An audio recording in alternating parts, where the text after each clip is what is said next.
or the seismic criteria of design of pile foundation in liquefiable soils. So, it has been observed that the pile supported structure still collapse or get severely damaged during most major earthquakes. This is despite of the fact that a large factor of safety is employed in their design. It has been seen that though superstructure were not damaged, they tilted wholly or due to failure in the pile foundation. It indicates that the correct failure mechanism governing the failure of the pile foundations have not been properly followed while designing this structure. The course of practice simply treat the piles as laterally loaded beams and assume that the lateral load due to the inertia and the soil movement causes the bending failure. But when the soil liquefies, it loses much of its stiffness and the strength, so the piles act as long slender column.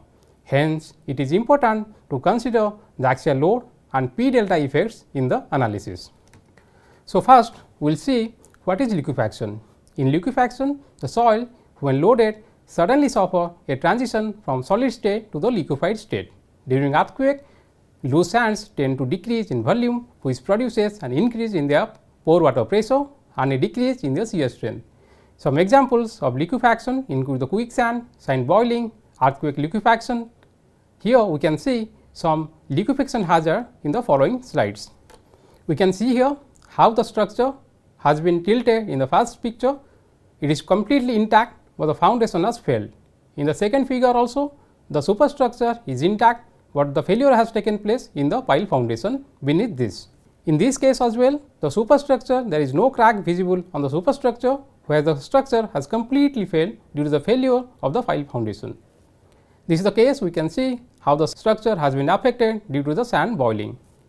Now, to understand what is the soil structure interaction. Soil structure interaction is the process in which the response of the soil influences the motion of the structure and the motion of the structure influences the response of the soil. So, SSI is significant during earthquake when the heavy structure like the nuclear power plants or high rise buildings are located in the soft soil. So, we can see the net effect on the building is the effect of inertial interaction, where the inertial forces in the structure are transmitted to the flexible soil. Kinematic interaction, when the distortion in the soil are not transmitted to the rigid foundation and hence the relative soil foundation displacement occur. And finally, the foundation deformation. This is flexural, axial or the shear deformation of the foundation. So, it is a combination of all these factors that takes place during the earthquake. So, in this slide I am showing basic design parameters, how they get affected during the process of liquefaction.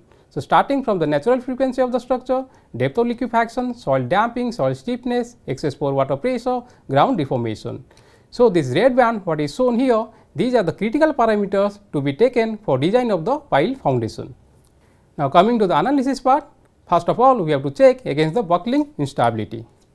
So, when the soil medium is liquefiable, the pile section needs to be checked against the buckling instability. The thickness of the liquefiable soil layer is considered to be the unsupported length of the pile foundation. The buckling load of the pile may be calculated from the Euler formula.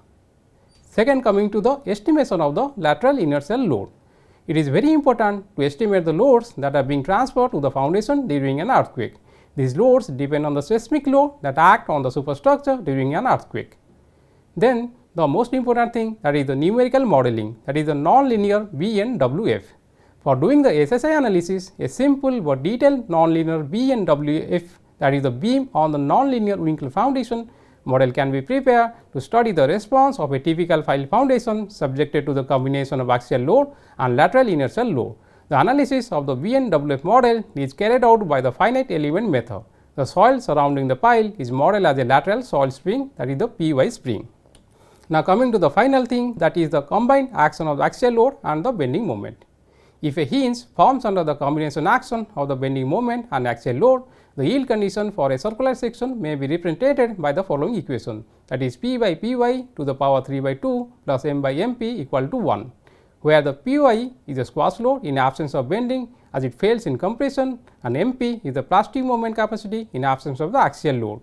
So, the figure on the left shows the plot of the above equation, which is often termed as the yield surface for a plastic hinge under bending and compression.